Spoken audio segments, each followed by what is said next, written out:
മനുഷ്യൻ ഏറ്റവും കൂടുതൽ അറിയേണ്ടുന്ന അവൻ്റെ തന്നെ ജീവിതത്തെക്കുറിച്ച്, അതായത് ജീവിത പാഠങ്ങൾ, ആ ജീവിത പാഠങ്ങളെക്കുറിച്ച് വിശദമായി പ്രതിപാദിക്കുന്ന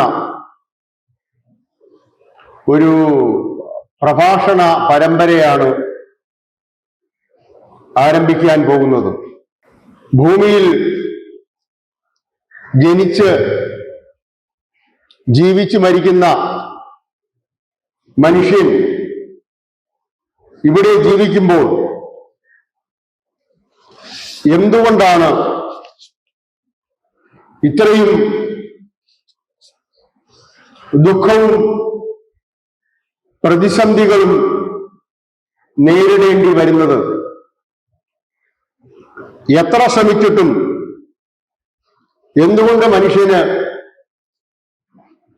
മനസമാധാനവും ശാന്തിയും ശരിയായ രീതിയിൽ നേടിയെടുക്കാൻ കഴിയാതെ പോകുന്നത്? അതിന്റെ ഏറ്റവും അടിസ്ഥാന കാരണം നമ്മൾ നമ്മുടെ ജീവിതത്തെക്കുറിച്ച് തികച്ചും തെറ്റായ ധാരാളം ധാരണകൾ വെച്ചു പുലർത്തുന്നു എന്നതാണ്. സമൂഹത്തിൽ നിന്നും നമുക്ക് ലഭിക്കുന്ന പാഠങ്ങൾ, സമൂഹം നമ്മളെ പഠിപ്പിക്കുന്ന പാഠങ്ങൾ, നമ്മൾ സമൂഹത്തിൽ നിന്നും പഠിക്കുന്ന പാഠങ്ങൾ, അവ മിക്കവയും നമ്മുടെ ജീവിതത്തിൽ ശാന്തിയും സമാധാനവും കിട്ടാൻ ഉതകുന്നവയല്ല. തെറ്റായ ജീവിത വീക്ഷണത്തിലൂടെ ജീവിതത്തിനെ നേരിടുമ്പോൾ നമുക്ക് തിരിച്ചു ലഭിക്കുന്നത് മനസമാധാനക്കേടും അശാന്തിയുമാണ്. അതുകൊണ്ട് തന്നെ ശരിയായ ജീവിത വീക്ഷണം അറിയുന്നതിലൂടെ, തെറ്റിദ്ധാരണകളിൽ നിന്നും മോചനം നേടുന്നതിലൂടെ നമുക്ക് തീർച്ചയായിട്ടും ശാന്തിയും മനസമാധാനവും ലഭിക്കുക തന്നെ ചെയ്യും. നമുക്കിപ്പോൾ ലഭിച്ചിരിക്കുന്ന ജീവിതത്തെ നമുക്ക് സ്വന്തമായി മാറ്റിമറിക്കാൻ കഴിയില്ല. നമ്മുടെ ജീവിത സാഹചര്യങ്ങളെ നമുക്ക് ഇഷ്ടം പോലെ മാറ്റിമറിക്കാൻ കഴിയില്ല. നമ്മുടെ ഭൗതിക സാഹചര്യങ്ങളെ നമുക്ക് ഇല്ലാതാക്കാൻ കഴിയില്ല. നിലവിലുള്ള സാഹചര്യങ്ങളെ അഭിമുഖീകരിച്ചുകൊണ്ട് മാത്രമേ നമുക്ക് മുന്നേറാൻ കഴിയുള്ളൂ. അതിന് നമ്മൾ നമ്മളെക്കുറിച്ചും നമ്മുടെ ചുറ്റുപാടുകളെക്കുറിച്ചും ജീവിതത്തെക്കുറിച്ചും തെറ്റായി ധരിച്ചു വച്ചിരിക്കുമെന്ന് എന്താണ് എന്ന് നമ്മൾ അറിയുക. അതേക്കുറിച്ച് മനസ്സിലാക്കിയിട്ട്, നമ്മളെക്കുറിച്ച് മനസ്സിലാക്കിയിട്ട് നമ്മൾ ജീവിതത്തെ നേരിടുക. ജീവിതത്തെക്കുറിച്ച് അടിസ്ഥാന കാര്യങ്ങൾ മനസ്സിലാക്കിയതിനു ശേഷം നിലവിൽ നമ്മൾ എങ്ങനെയാണോ ജീവിക്കുന്നത് അതുപോലെ തന്നെ ജീവിതത്തെ മുന്നോട്ട് കൊണ്ടുപോകാൻ കഴിയും. തെറ്റായ ധാരണകൾ നമ്മളിൽ നിന്ന് മാറുമ്പോൾ തന്നെ നമുക്ക് തീർച്ചയായും മനസമാധാനവും ശാന്തിയും ലഭിക്കും. അതിന് ഉതകുന്ന തരത്തിലുള്ള തെറ്റിദ്ധാരണകൾ മാറ്റാൻ തക്ക അറിവുകൾ ലഭിക്കുന്ന പ്രഭാഷണ ആയിരിക്കും ഇനി നിങ്ങൾ ഇതിലൂടെ കേൾക്കാൻ പോകുന്നത്. കഴിയുന്നതും വളരെ ശാന്തിയോടുകൂടി, സമാധാനത്തോടുകൂടി, ക്ഷമയോടുകൂടി ഈ പ്രഭാഷണങ്ങൾ നിരന്തരം കേൾക്കുകയും സ്വന്തം ജീവിതത്തിനെ സ്വയം വിലയിരുത്തുകയും അതനുസരിച്ച് നമ്മുടെ ജീവിതത്തിൽ ചെറിയ ചെറിയ മാനസികമായ മാറ്റങ്ങൾ വരുത്തുകയും ചെയ്യുമ്പോൾ തീർച്ചയായും നമ്മെ മനസമാധാനവും ശാന്തിയും തേടി വരുമെന്നുള്ളത് ഉറപ്പാകുന്നു.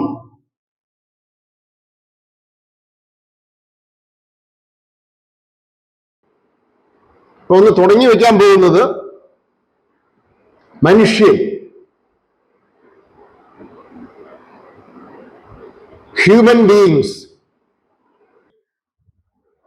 ഭൂമിയിൽ പൊതുവെ വരാത്ത ഒന്നാം സ്ഥാനം ദേവതകൾക്കാണ്. ഡെമി ഗോഡ്സ് എന്ന് പറയും, ദേവത സ്ഥാനമുള്ളവർ. ദേവന്മാർ, ദേവിമാർ, യക്ഷന്മാർ, കിന്നരന്മാർ, ഗന്ധർവന്മാർ, അവരൊന്നും മനുഷ്യരല്ല. അങ്ങനെ അവർക്കൊക്കെ ഓരോ ലോകങ്ങളുണ്ട്. യക്ഷലോകം, കിന്നരലോകം, ഗന്ധർവ ലോകം എന്നൊക്കെ പറഞ്ഞിട്ട് അവരൊക്കെ ചിലപ്പോൾ ഭൂമിയിൽ വരാറുമുണ്ട്. ചിലപ്പോൾ അവർ മനുഷ്യരായി ജന്മം എടുക്കാറുണ്ട്. കാരണം അവരെല്ലാവരും ആഗ്രഹിക്കുന്നത് മനുഷ്യജന്മമാണെന്നാണ്. ഭൂമിയിൽ വന്ന് മനുഷ്യജന്മം എടുത്തിട്ട് പോകാൻ ദൈവങ്ങൾ വരെ ആഗ്രഹിക്കുന്നതാണ്, ദേവതമാർ. കാരണം വളരെ കട്ടിയാണ് മനുഷ്യജന്മം. അതുകൊണ്ടാണല്ലോ ഒരു കവിതയിലെ ഒരു സിനിമാഗാനം, ദൈവം മനുഷ്യനായി പിറന്നാൽ, ഒരിക്കൽ പറഞ്ഞത് ഞാൻ, ഈ ജീവിതം അനുഭവിച്ചറിഞ്ഞാൽ തിരിച്ചു പോകും മുമ്പേ ദൈവം പറയും, മനുഷ്യ നീയാണ് എൻ്റെ ദൈവം എന്നും പറഞ്ഞൊരു ഗാനമുണ്ട്. അതിൽ കുറച്ച് അർത്ഥവും ഉണ്ട്, കുറച്ച് സെൻസ് ഉണ്ട്. കാരണം ഈ മനുഷ്യ ജീവിതം എന്ന് പറയുന്നത് അതൊരു കളിച്ച കളിയൊന്നുമല്ല. നമ്മൾ പിന്നെ ഭാഗ്യത്തിന് നമുക്ക് ബോധമൊന്നും ഇല്ലാത്തതുകൊണ്ട്, നമ്മൾ ചിന്തിക്കാത്തത് കൊണ്ട് ഇങ്ങനെ നടക്കുന്നതാണ്. ചിന്തിച്ചാൽ മനസ്സിലാവും ഇതിന്റെ പ്രാധാന്യം. നമുക്ക് പിന്നെ ഭാഗ്യത്തിന് ഒരു തരി ബോധവും ഇല്ല. പക്ഷെ എന്താ കുഴപ്പമെന്ന് വെച്ചാല് അതുകൊണ്ട് വലിയ നഷ്ടമാണ് നമുക്ക്. ബോധമില്ലാത്തത് കൊണ്ട് നമ്മൾ ഈ കിടന്ന് കഷ്ടപ്പെടുന്നതൊക്കെ പാഴാവും. കാര്യം നമ്മൾ രക്ഷപ്പെടില്ല. ബോധമില്ലാത്തത് കൊണ്ട് നമുക്കൊന്നും അറിയണ്ട. നമ്മൾ ഇങ്ങനെ നടക്കുകയാണ്. നമ്മളെ വീട്ടില് നായ, പൂച്ച നടക്കുന്ന പോലെയും അതുപോലെ ഈ മൃഗങ്ങളൊക്കെ നടക്കുന്ന പോലെ നമ്മൾ നടക്കുകയാണ്. ഒരു കാര്യവും അറിയുന്നില്ല. നമ്മൾ നാട്ടുകാരെ കാണുന്നവരെല്ലാവരെയും തെറിയൊക്കെ വിളിച്ച് നിങ്ങളാണ് കുഴപ്പം, അച്ഛനാണ് കുഴപ്പം, അമ്മയാണ് കുഴപ്പം, ബാക്കി നാട്ടുകാരെല്ലാം കുഴപ്പം, ഭർത്താവ് കുഴപ്പം, ഭാര്യ കുഴപ്പം, മക്കൾ കുഴപ്പം, ഞാൻ ഓക്കെ എന്നൊക്കെ പറഞ്ഞ് ഒരു ബോധവും ഇല്ലാതെ നടക്കുന്ന ഒരു ജീവി. പക്ഷേ വളരെയധികം പ്രാധാന്യമുള്ള ഒരു ജന്മം, അങ്ങേയറ്റം പ്രാധാന്യമുള്ള ഒരു ജന്മം, ദേവന്മാർ ആഗ്രഹിക്കുന്ന ജന്മം എന്നാണ്. കാരണം അവർക്കേ അറിയാവൂ ഭൂമി എന്ന് പറയുന്നത് ഒരു വല്ലാത്ത ലോകമാണ്. മൊത്തം ധാരാളം ലോകങ്ങളുണ്ട്. മിനിമം പറഞ്ഞാൽ 14 ലോകത്തെ കുറിച്ചൊക്കെ ഫിലോസഫി പറയുന്നുണ്ട്. അതൊന്നുമല്ല, വേറെ ഒരുപാട് ലോകങ്ങളുണ്ട്. ആ ലോകത്തിൽ ഏറ്റവും ബുദ്ധിമുട്ടേറിയ ജീവിതം നയിക്കുന്ന ഒരു സ്ഥലമാണ് ഭൂമി. ഈശ്വരൻ സൃഷ്ടിച്ചതിൽ 2ാം സ്ഥാനക്കാര് മനുഷ്യരാണ്. പിന്നെ വരുന്നത് ഭൂമിയിൽ നമ്മൾ കാണുന്നത് മൃഗങ്ങളാണ്. നമ്മളും മൃഗത്തിൽ വരുന്ന ഒരു ജീവി തന്നെയാണ്. പക്ഷെ നമ്മളല്ലാതെ മൃഗങ്ങൾ ഇഷ്ടം പോലെ ഭൂമിയിലുണ്ട്. ലക്ഷക്കണക്കിന് മൃഗങ്ങളുണ്ട്, ലക്ഷക്കണക്കിന് പക്ഷികളുണ്ട്, ലക്ഷക്കണക്കിന് കടൽ ജീവികളുണ്ട്, പിന്നെ കോടിക്കണക്കിന് തരത്തിലുള്ള സസ്യലതാദികളുണ്ട്. ഭൂമിയിൽ കാണപ്പെടുന്ന 2 കാലിൽ നിവർന്നു നിൽക്കാനും നടക്കാനും ഓടാനും ചാടാനും ഒക്കെ പറ്റുന്ന ഒരു ജീവിയാണ് മനുഷ്യൻ. മനുഷ്യനെ പോലെ തൊട്ടടുത്ത് നിൽക്കുന്ന മൃഗമുണ്ട്. അത് ചിമ്പൻസിയാണ്, ആൾക്കുരങ്ങ്. ചിമ്പൻസിയും ഉറാങ്ങും ഗോറില്ലയും, അവർ 3 പേരും ഏകദേശം ഒരേ ഫാമിലിയിൽ വരുന്നവരാണ്. അവരാണ് നമ്മളുടെ ഒരു ചെറിയ ഡ്യൂപ്ലിക്കേറ്റ്. അവര് കഴിഞ്ഞാൽ അവരുമായി നമുക്ക് വലിയ പറയാത്തക്ക ബന്ധമൊന്നുമില്ല. അതങ്ങ് പോട്ടെ. ഡാർവിന്റെ സിദ്ധാന്ത പ്രകാരം അവരിൽ നിന്നാണ് നമ്മൾ ഉണ്ടായതെന്നാണ്. അതൊക്കെ സയൻസ്, അതൊക്കെ പോട്ടെ, അവിടെ നിൽക്കട്ടെ. അവരിൽ നിന്നുമല്ല മനുഷ്യൻ ഉണ്ടാകുന്നത്. മനുഷ്യനായിട്ട് തന്നെ ഉണ്ടാവും. പക്ഷെ നമ്മൾ വിരലിയായിട്ടൊക്കെ ജീവിക്കും. അത് നമ്മുടെ ആത്മാവ് കയറി ഇറങ്ങും എല്ലായിടത്തും. ഒരു വല്ലാത്ത ഒരു ജീവി. ഭൂമിയിലെ എണ്ണത്തിലും വളരെ കൂടുതലാണ്. ഈശ്വരന്റെ സൃഷ്ടിയിലെ 2ാം സ്ഥാനക്കാർ, ഭൂമിയിലെ 1ാം സ്ഥാനക്കാർ. ബാക്കി മുഴുവനും മൃഗങ്ങളാണ്. നമ്മൾ മൃഗങ്ങളിൽ ഏറ്റവും പ്രത്യേകതയുള്ള മൃഗം. പേര് മനുഷ്യൻ. ആ പേര് ഇത് മലയാളത്തിലുള്ള വാക്കാണ്. ഇംഗ്ലീഷിൽ മാൻ എന്ന് പറയും, വുമൺ എന്നും പറയും സ്ത്രീകൾക്ക്. ശരിക്കും പറഞ്ഞാല് മാൻ അതിലും ഉണ്ട്, വുമണിലും ഉണ്ട്. മനുഷ്യൻ എന്ന വാക്ക് സംസ്കൃതം ആയിരിക്കണം എന്തായാലും. മനു എന്ന് പറയുന്ന ഒരു ഹിന്ദു ഫിലോസഫിയിലെ മനുസ്മൃതി രചിച്ച മനു എന്ന് പറയുന്ന അദ്ദേഹത്തിന്റെ പുത്രന്മാർ എന്ന അർത്ഥത്തിലൊക്കെയാണ് മനുഷ്യൻ എന്ന വാക്ക് പറയുന്നത് എന്നൊക്കെ പറയുന്നു. മനനം ചെയ്യുന്നവൻ, ചിന്തിക്കാൻ കഴിവുള്ള മൃഗം, അതുകൊണ്ട് മാനവൻ, മനുഷ്യൻ എന്നൊക്കെ മനുഷ്യന് പല പല അർത്ഥങ്ങളുണ്ട്. ഹോമോസാപ്പിയൻ എന്നാണ് ജനറിക് നെയിം. നമുക്ക് അതൊന്നും അറിയേണ്ട കാര്യമില്ല. നമ്മൾ ഈ മനുഷ്യനെ കുറിച്ച് പറയുന്നതൊന്നും സയൻസ് മനുഷ്യനെ കുറിച്ചല്ല, സയന്റിഫിക് മനുഷ്യനെ കുറിച്ചല്ല, ഡോക്ടർമാർ പഠിക്കുന്ന മനുഷ്യനെ കുറിച്ചല്ല. ഇപ്പൊ നമ്മളുടെ ശരീരത്തിനെ കുറിച്ച് ഡോക്ടർമാരൊക്കെ ഭംഗിയായിട്ട് പഠിച്ചിട്ടുണ്ട്, സയന്റിസ്റ്റുകളൊക്കെ. അത് അല്ല നമ്മൾ പറയുന്നത്. നമ്മളിവിടെ ഏത് വിഷയം പറയുമ്പോഴും നമ്മൾ മനസ്സിലാക്കൂ, നമ്മൾ അതിന്റെ ആത്മീയ ഭാഗമാണ്, അതിന് ഈശ്വര ഭാഗത്താണ് നമ്മൾ മനുഷ്യനെ കുറിച്ച് പറയുന്നത്. അതുകൊണ്ട് ഹോമോസാപ്പിയൻസ് എന്നും നമ്മൾ പറയേണ്ട കാര്യമില്ല, പിന്നെ വെറുതെ പറഞ്ഞെന്നേ ഉള്ളൂ. ഭൂമിയിൽ കാണുന്ന ഏറ്റവും അത്ഭുത ജീവി,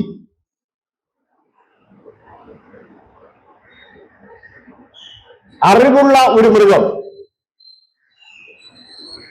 ചിന്തിക്കാൻ ശേഷിയുള്ള, ഓർമ്മിക്കാൻ ശേഷിയുള്ള, പൂർണ്ണമായും നിവർന്നു നിൽക്കുന്ന നട്ടലുള്ള ഭൂമിയിലെ ഒരേ ഒരു മൃഗം.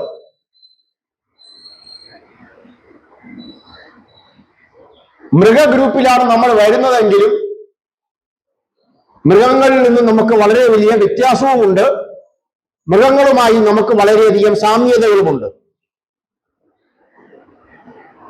നമ്മുടെ ബാഹ്യരൂപം തന്നെ ഞാൻ നേരത്തെ പറഞ്ഞ പോലെ ആൾക്കുരങ്ങിൽ നിന്നും തൊട്ടടുത്ത് നിൽക്കുന്നതാണ്. നമ്മളുമായി അവരുടെ ശരീരത്തിനൊക്കെ വളരെയധികം സാമ്യതയുണ്ട്.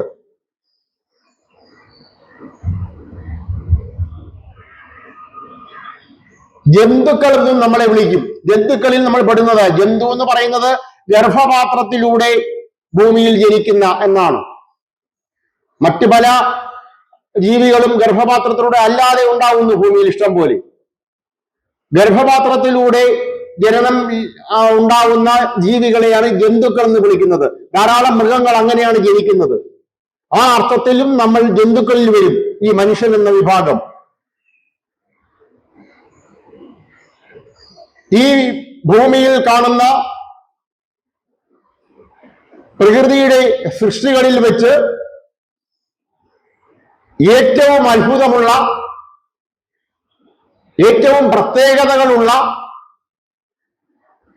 ഒരു വണ്ടർഫുൾ മെഷീൻ, ഒരു അത്ഭുത യന്ത്രമാണ് മനുഷ്യൻ. മനുഷ്യ ശരീരത്തെ കുറിച്ച് നമ്മൾ വാസ്തവത്തിൽ ഒന്ന് പഠിച്ചിരിക്കേണ്ടതാണ്. നമ്മൾ ഇവിടെ പറയാൻ ഉദ്ദേശിക്കുന്നില്ല. വളരെ വലിയ, നമ്മളെ ശരിക്കും അതിശയിപ്പിക്കുന്ന ഒരു സ്ട്രക്ചറാണ് മനുഷ്യ ശരീരത്തിനുള്ളത്. നമ്മൾ നമ്മളെ കുറിച്ച് പഠിക്കാത്തത് കൊണ്ടാണ് നമ്മൾ ഇങ്ങനെ നടക്കുന്നത്. നമുക്ക് ബോധമില്ലാതാവുന്നത് അതുകൊണ്ടാണ്. നമ്മൾ നമ്മളെ കുറിച്ച് അറിഞ്ഞാൽ നമ്മൾക്ക് വലിയ പ്രത്യേകതയുള്ള ഒരു ജീവിയാണെന്നും നമ്മൾ ഇങ്ങനെ ജീവിച്ചാൽ പോരെന്നും അപ്പോഴറിയും. ഇങ്ങനെ ജീവിച്ചാൽ പോരെന്ന് വെച്ചാൽ അതിന്റെ അർത്ഥം ഈശ്വരനെ മര്യാദയ്ക്ക് ഈശ്വരനെ കുറിച്ച് മനസ്സിലാക്കി ഈശ്വര ആ വഴിയിലോട്ട് നീങ്ങണമെന്ന് അപ്പോഴറിയും. കിട്ടിയ ഒരു വളരെ അത്യപൂർവമായ ഒരു ജന്മമാണെന്നൊക്കെ നമ്മൾ അറിയും. പക്ഷെ അങ്ങനെ അറിയാൻ ഈ ഭൂമിയിലെ ഒരു മനുഷ്യനും ശ്രമിക്കുന്നില്ല. അങ്ങനെ മനുഷ്യൻ അറിയാൻ വേണ്ടി ഈ സമൂഹം ഒരിക്കലും ശ്രമിക്കുന്നില്ല. നമ്മൾ സ്കൂളിൽ പഠിക്കുന്നു, കോളേജിൽ പഠിക്കുന്നു, നമ്മുടെ ഹ്യൂമൻ ബോഡി എന്നൊക്കെ പറഞ്ഞുകൊണ്ട് ചാർട്ടൊക്കെ ഇട്ട് ഇത് കണ്ണാണ്, ഇത് മൂക്കാണ് എന്നൊക്കെ പറഞ്ഞ് ഭയങ്കര പഠിപ്പീരാണ് നമ്മളെ. ഡോക്ടറാവുകൂടും നമ്മൾ. പക്ഷേ ഡോക്ടർക്കൊന്നും ഇത്തരം കാര്യങ്ങളൊന്നും അവർ വിശ്വസിക്കുന്നുമില്ല, അവരറിയുന്നുമില്ല, അവർ ചിന്തിക്കുന്നുമില്ല. നമ്മൾ ചോദിച്ചാൽ അവർ പറഞ്ഞു തരികയില്ല, അവരൊന്നും അറിയേണ്ട കാര്യവുമില്ല.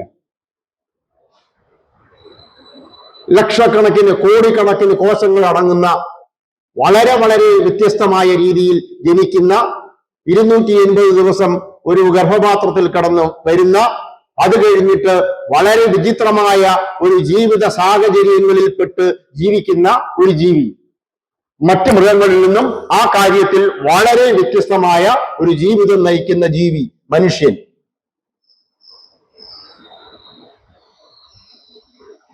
ചില കാര്യങ്ങൾ ഒഴിച്ച് ശാരീരിക പ്രവർത്തനങ്ങളിൽ മിക്ക കാര്യങ്ങളും പല മൃഗങ്ങളും നമ്മളും തമ്മിൽ ഒന്നുപോലെയാണ്.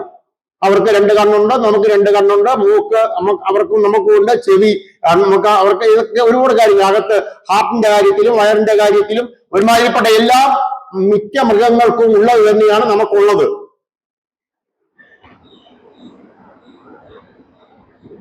പക്ഷേ ഒരു കഥയുണ്ട്. ഒരു വനത്തിൽ, ധാരാളം മൃഗങ്ങൾ താമസിക്കുന്ന വനത്തിൽ, പൊതുവെ നമ്മൾ കേൾക്കുന്നുണ്ടല്ലോ, ഏറ്റവും ബുദ്ധി കൂടിയ മൃഗമായിട്ട് നമ്മൾ കരുതുന്ന ആരെയാണ്? വനത്തിൽ ഏറ്റവും ബുദ്ധിയല്ല, ബുദ്ധി തന്നെ, ഈ ഏറ്റവും സൂത്രക്കാരൻ ആരാണ്? കുറുക്കൻ. എങ്ങനെയോ ആശാനാണ്. ഇതിന്റെ വളരെ ചെറിയൊരു ജീവിയാണ്. പക്ഷേ ആനയൊന്നും 7 അയലത്തെത്തൂലേ കുറുക്കന്റെ. ഒരു കുറുക്കൻ ഇങ്ങനെ ആലോചിച്ചപ്പോ എന്താണ് ഈ മനുഷ്യന്റെ ഇത്രയും പ്രത്യേകത എന്നൊക്കെ അന്വേഷിച്ചിട്ട് എല്ലാം മറ്റു മൃഗങ്ങളെയൊക്കെ പോയി കണ്ടിട്ട് പറഞ്ഞു, ഈ മനുഷ്യൻ എന്തിനാണ് ഇത്രയും വലിയ ജാടയും പോരോ കാണിക്കുന്നത്? നമ്മളും അവരും തമ്മിൽ എന്താണ് വ്യത്യാസം? നമ്മൾ രണ്ടും ഒന്നല്ലേ? അവര് നമ്മളെ ഇങ്ങനെ ഭരിക്കേണ്ട കാര്യം എന്തെന്നൊക്കെ ചോദിച്ചിട്ട് അവിടുത്തെ മുഴുവൻ മൃഗങ്ങളെയും പോയി കണ്ടു. ആനയും കടുവയും സിംഹത്തിനെയും രാജാവ് എല്ലാവരെയൊക്കെ കണ്ടു, കാര്യങ്ങളൊക്കെ പറഞ്ഞ് മനസ്സിലാക്കി. അവസാനം അവർ യോഗം വിളിച്ചു കൂട്ടി.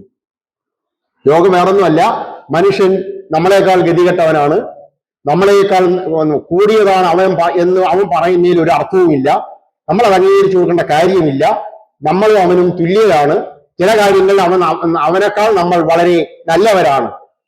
വളരെ വലിയ മുൻകൂട്ടി തന്നെ നോട്ടീസൊക്കെ വിതരണം ചെയ്ത് വളരെ വിപുലമായ സമ്മേളനം വിളിച്ചു കൂട്ടിയിട്ട് ഈ കാര്യങ്ങൾ ചർച്ച ചെയ്യാൻ, തർക്കങ്ങളും ഡിസ്കഷനൊക്കെ ചർച്ച ചെയ്ത് തീരുമാനമെടുക്കാൻ, ആ തീരുമാനമെടുക്കാനുള്ള സ്ഥാനത്ത് ആ കാട്ടിലെ ഒരു ഋഷിയെ, അവിടെ തപസ് ചെയ്തിരുന്ന ഒരു മുനിയെ അവർ പോയി ക്ഷണിച്ചു. മുനി വന്ന് പറഞ്ഞു, ഞാൻ മനുഷ്യന്റെയും കൂടെയല്ല, നിങ്ങളുടെ കൂടെയല്ല, നിഷ്പക്ഷമായിട്ടാണ് ഞാൻ ഈ അധ്യക്ഷത വഹിക്കുന്നത്. നിങ്ങൾ എന്താണോ തീരുമാനിക്കുന്നത്, നിങ്ങളുടെ ചർച്ചയുടെ അവസാനത്തെ തീരുമാനം ശരിയാണോ തെറ്റാണോ എന്ന് ഞാൻ പറയാം എന്ന് പറഞ്ഞ് ഈ സന്യാസി മുനി ആ യോഗത്തിന് അധ്യക്ഷത വഹിച്ചു. ഈ മൃഗങ്ങള്, പ്രത്യേകിച്ച് കുറുക്കൻ തന്നെ മെയിനായിട്ട് ഡയലോഗ് മുഴുവനും, അതായത് ഒരുമാതിരിപ്പെട്ട എല്ലാ ക്വാളിറ്റീസും മനുഷ്യനുണ്ട് എന്ന് പറയുന്നത് എല്ലാ മൃഗങ്ങൾക്കും ഉണ്ട് എന്ന് അവർ സമർത്ഥിച്ചു.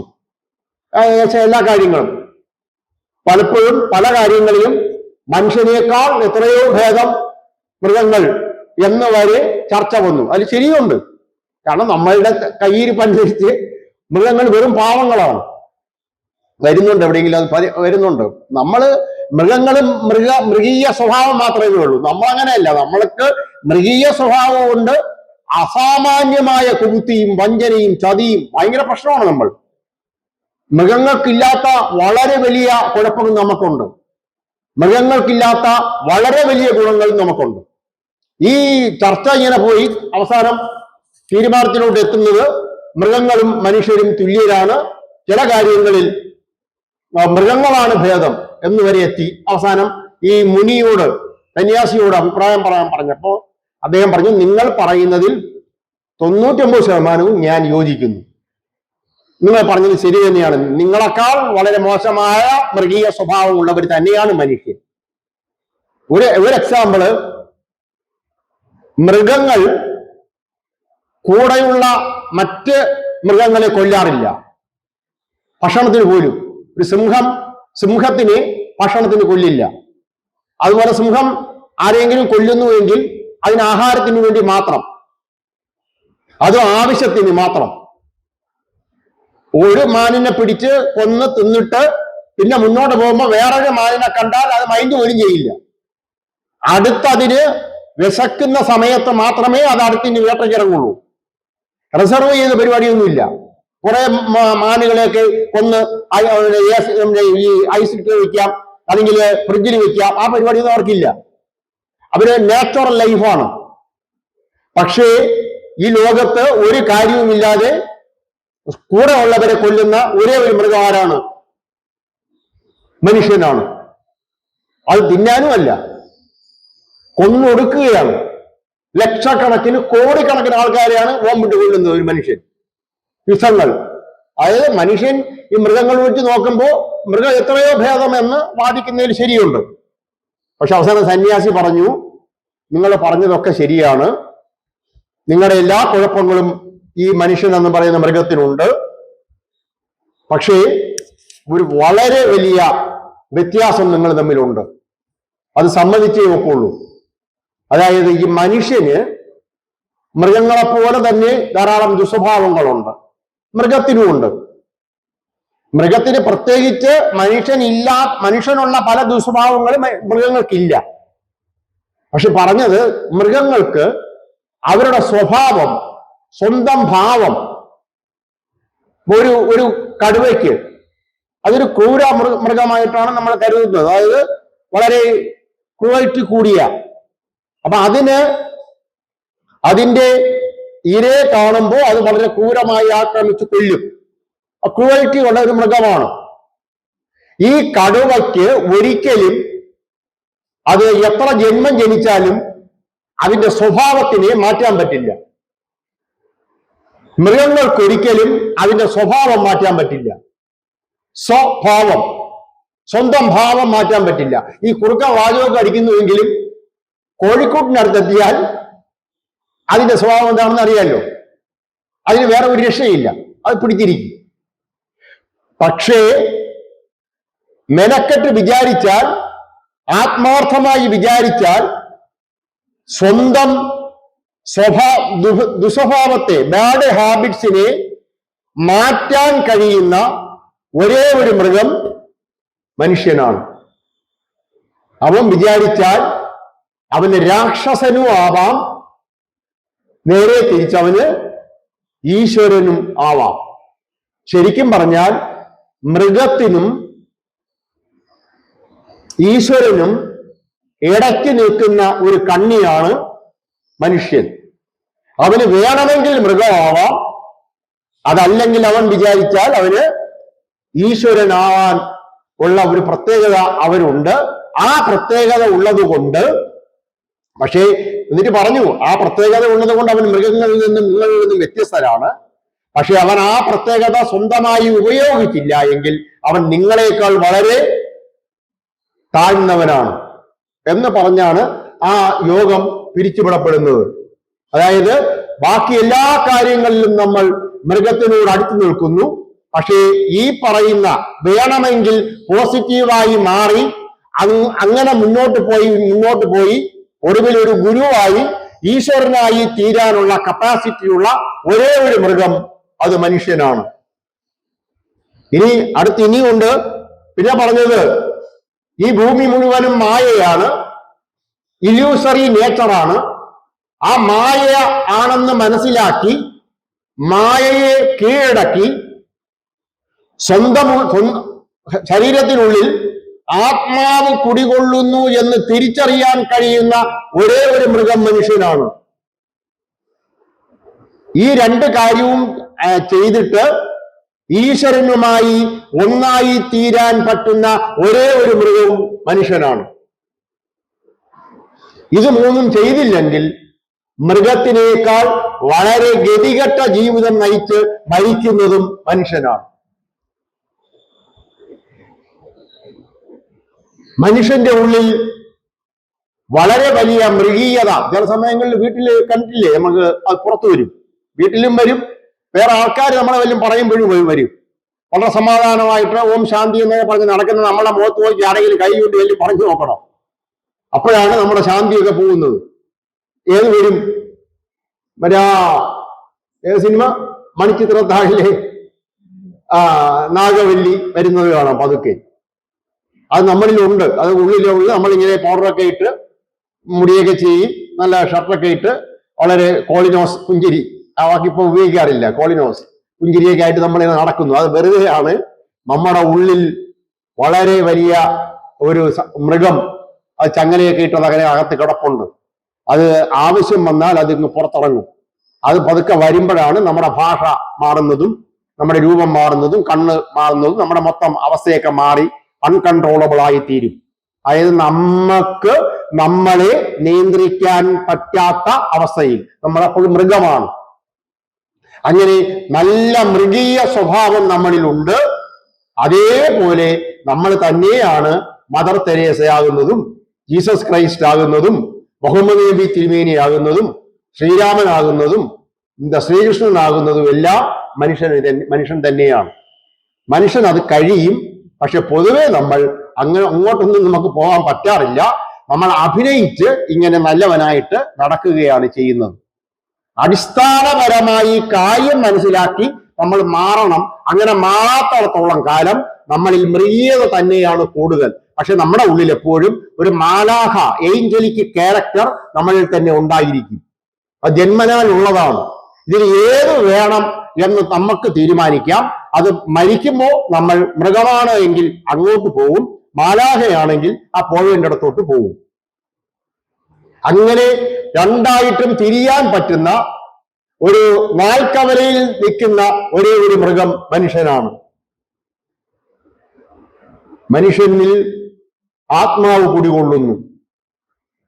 അങ്ങനെ മനുഷ്യനിൽ കുടികൊള്ളുന്ന ആത്മാവ് ഈശ്വരനിൽ നിന്നും ഉത്ഭവിച്ചതാണെന്നും ഒടുവിൽ അത് ഈ ഭൂമിയിലെ ജീവിതങ്ങൾ കഴിഞ്ഞ് തിരിച്ചവിടെ എത്തേണ്ടതുണ്ടെന്നും കണ്ടെത്താൻ കഴിവുള്ള ഒരു മൃഗവും മനുഷ്യൻ മാത്രമാണ്.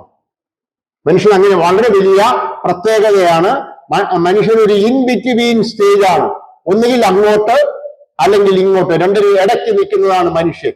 എത്രയോ തവണയായി നമുക്ക് ഒരുപക്ഷെ മനുഷ്യജന്മം കിട്ടുന്നുണ്ടാവാം. നമ്മൾ ഇതുവരെ ഇവിടെ നിന്ന് മുന്നോട്ട് വലുതായിട്ട് പോകുന്നില്ല. ഒരു സ്ഥലത്ത് നിന്ന് കറങ്ങി നിൽക്കുകയാണ്.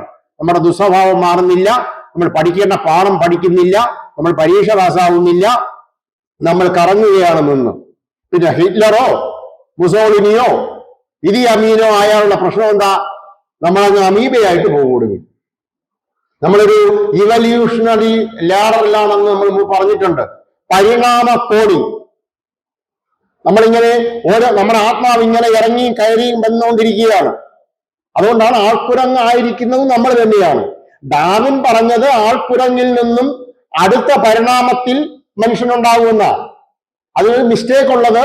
അങ്ങനെയാണെങ്കിൽ ഇപ്പോഴും ഞാൻ ചോദിക്കുന്നത് അങ്ങനെയാ, ആഫ്രിക്കയിലെ വനാന്തരങ്ങളിൽ നിന്നും ആരിറങ്ങി വരണം കൂടെ? മനുഷ്യൻ. ആൾക്കുരങ്ങില് കുറെ ആൾക്കുരങ്ങ് കൂടെ മനുഷ്യനാവണ്ടേ? അത് ആ ഒരു കൺസെപ്റ്റ് അതിനകത്തൊരു ശരിയുമുണ്ട്, ഒരു തെറ്റുണ്ട്. ശരിയാണെന്ന് ചോദിച്ചാൽ നമ്മുടെ ആത്മാവ് ആൾക്കുരങ്ങും ആയിരുന്നിരിക്കും, പുലിയായിരിക്കും, കടുവയായിരിക്കും, കുറുക്കനായിരിക്കും, ഇങ്ങനെ പലതും ആയി നമുക്ക് അവസാനം കിട്ടുന്ന ജന്മമാണ് ഈ മനുഷ്യജന്മം. ഏറ്റവും അധികം നമ്മളിപ്പോ പറഞ്ഞ മെത്തേഡിൽ കാര്യങ്ങൾ മനസ്സിലാക്കി ഉൾക്കൊണ്ട് മുന്നോട്ട് പോകാൻ ഉള്ള ജന്മമാണ് മനുഷ്യജന്മം.